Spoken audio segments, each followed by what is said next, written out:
Okay, so that's what we have. Did you write your stoichiometric equivalency? Okay. Let's see, you should have 1 mole C6H12O6 is stoichiometrically equivalent to 6 mole O2, which is stoichiometrically equivalent to 6 mole CO2, which is stoichiometrically equivalent to 6 mole H2O. Okay, so that allows us to see our relationship that we can then use in the problem. Now I'm ready to use the information that I was given.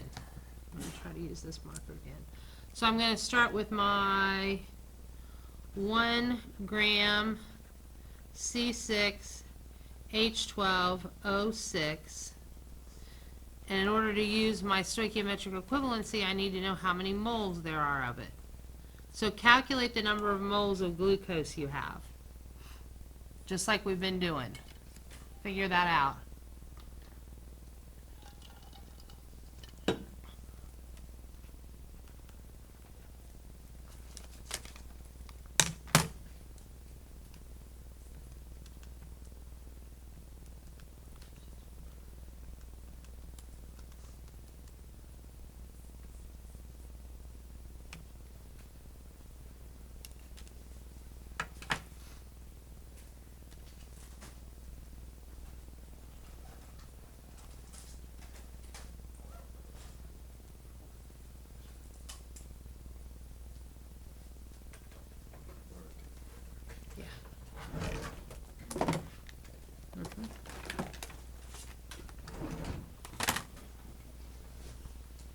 How many grams are in 1 mole of glucose? Do you have it? Tell me. 180, okay. So I've got 180 grams. That's what I got as well. So if I take 1 divided by 180, that's pretty little. 0.0056 mole C2H12O6.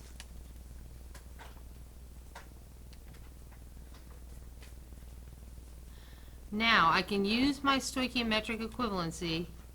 I'm going to call that SE.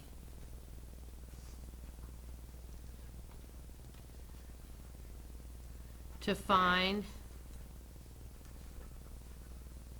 moles of, what do we ask about here? Moles of H2O. So that's your next job. You've got 0.0056 mole of glucose. Within my stoichiometric equivalency, I only have 1 mole of glucose for every 6 mole of H2O. So when I do that math, I figure out how many moles of water I have.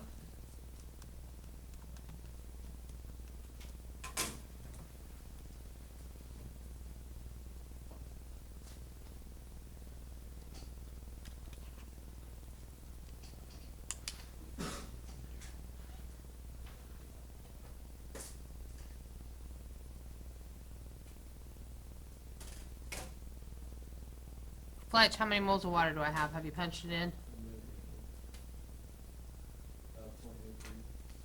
0.03 what? No, 0.03. What's the next number? I have 0.0336. Is that what you guys have? You might need to extend your range on your calculator a little bit. So 0.0336 mole water. Now I can use my moles of water to find, yes? Is it 0.336 or is it 0.0336? It's 0.0. Thank you. I would have had the wrong answer. Okay, so now I can use my moles of water to calculate my grams of water. So I have 0.0336 mole of water. I want my 18 grams up here because that's the number of grams in 1 mole of H2O. So let's see what that is.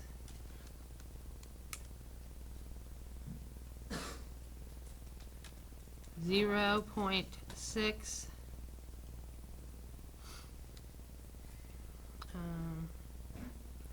0.05 grams of H2O. Yeah? Okay.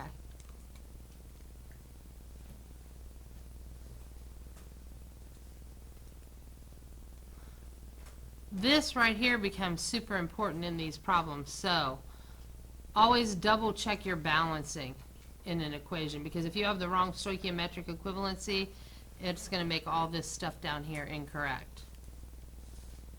All right, do you have another one? Oh yeah, okay. So the next one is a combustion reaction. What are my products always in a combustion reaction? CO2 and H2O. Okay. And I'm working with butane, and butane reacts with what?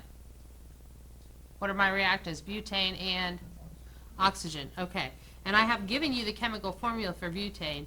Write the equation. That'll be step 1.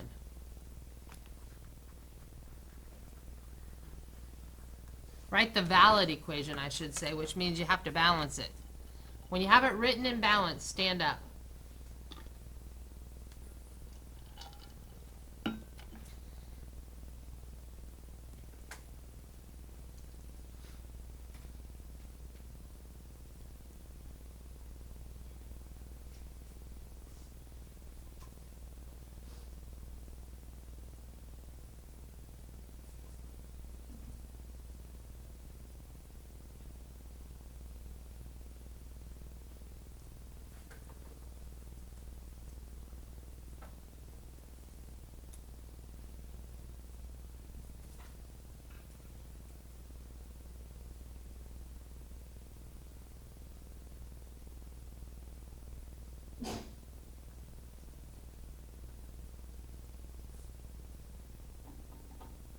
Pardon the interruption. Lindsay, please report to the office. Lindsay, to the office. Thank you.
Aaron, what's wrong?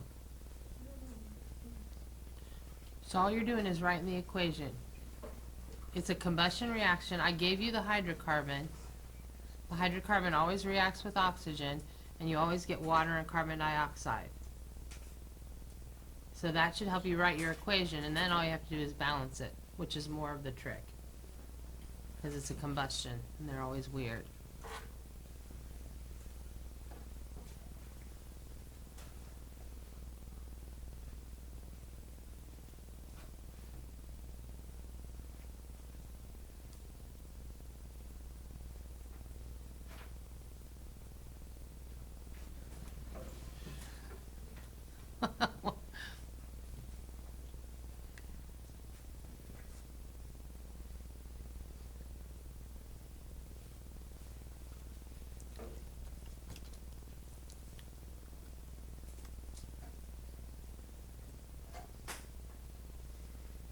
Okay, if you're standing, find somebody to talk to, or check with, I should say.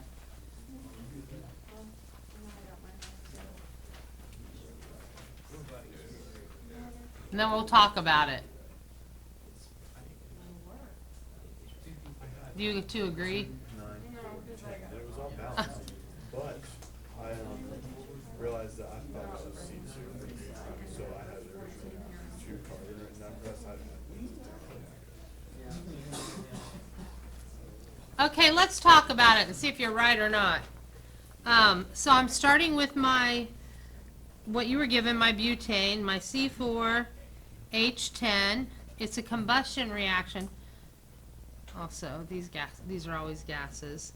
It's a combustion reaction, so I know it reacts with oxygen because if it's a hydrocarbon, it's a combustion reaction, it's always reacting with oxygen. And I know on the other side of the equation I get CO2 and H2O. How many of you at least got this equation? And we're working on balancing. Okay. Anybody think they have it completely balanced correctly? Okay, Connor, tell me what your coefficients are. 2, 13, 8, and 10. Oh, 13, 8, and what was your other one? 10. Anybody else get that? Okay, this is a correct, valid chemical equation. That is a correct answer. This is a 13. I think these combustions are a little harder sometimes. This might have been a 4 and a 5. Did you have to, was this a double? I thought I remembered doubling that when I did it.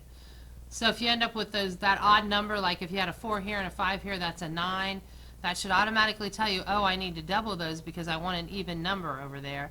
If I have an even number, because my oxygen over here is even, I can put any coefficient out in front of it and make it balance. Okay? So now, write your stoichiometric equivalency.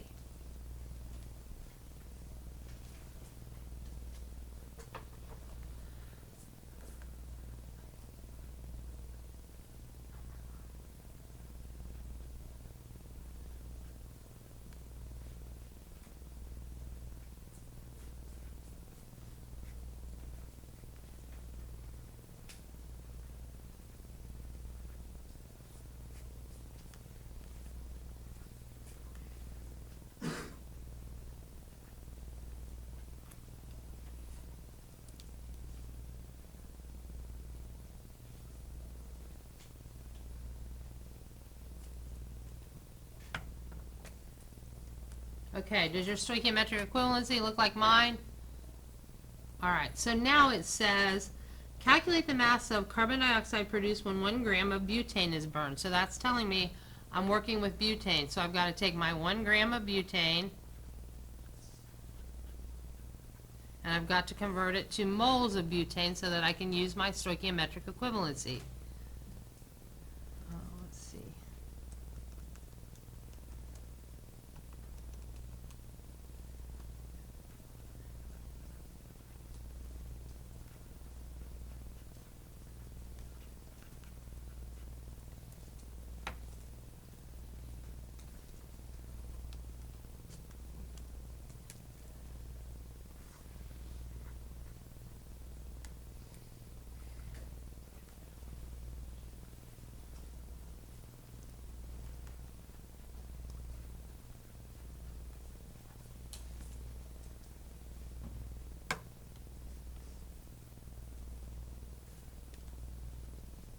Okay, so let me just ask, and I want you to be honest.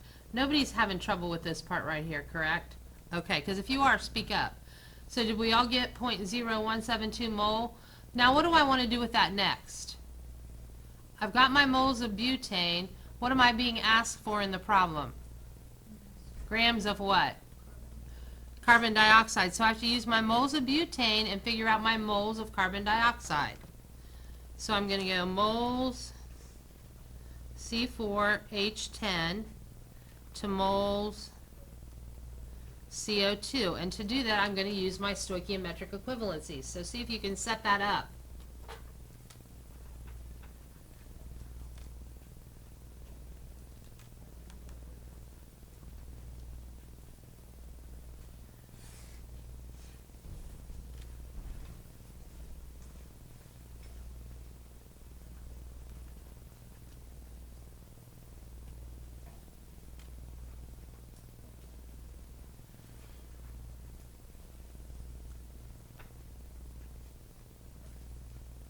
And once you think you have it set up, check and see if it looks like mine.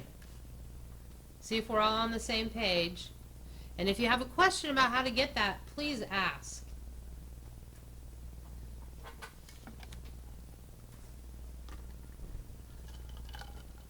If you're good, then calculate. Let's see how many moles do we have.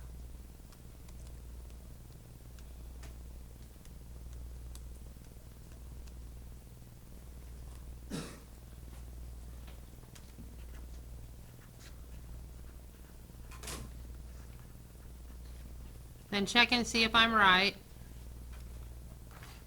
Yeah? Okay. So now I'm in moles of carbon dioxide. Where do I want to go from there? Grams of carbon dioxide. See if you can set that up.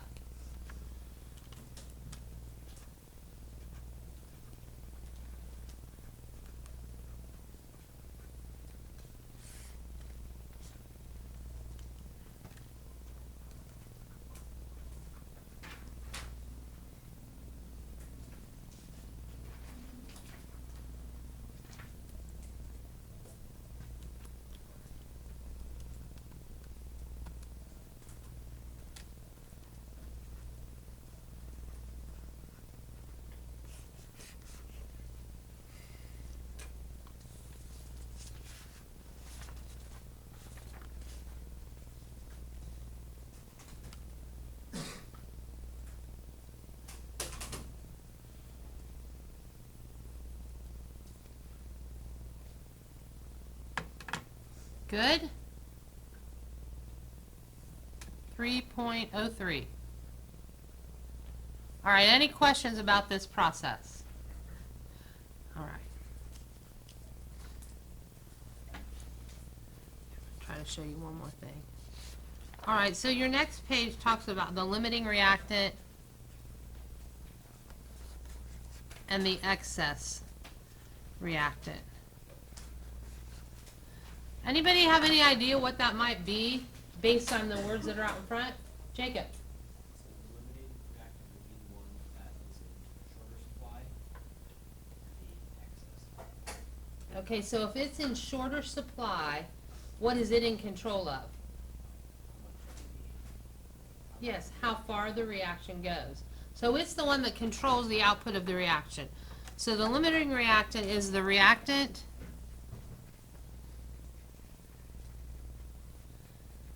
that is completely consumed in the reaction. It's all used up. You run out of it. The excess reactant is the one, I'll say the one or more reactants that are left over.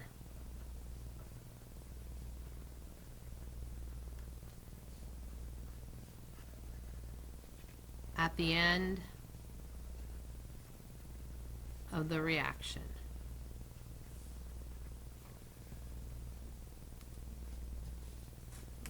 Now, once you have that written, I want you to get together with your lab partner, and I want you to look at those two pictures I put on there, and I want you to discuss them. Anybody remember what's red and what's white? Which one's hydrogen, which one's oxygen? Okay, so figure out what's the limiting, what's the excess.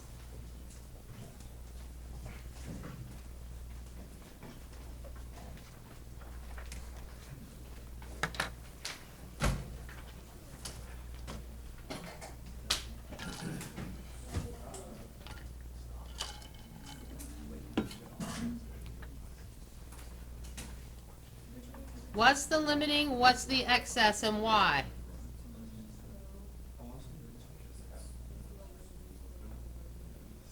You have to look at the molecules at the beginning and the compounds at the end.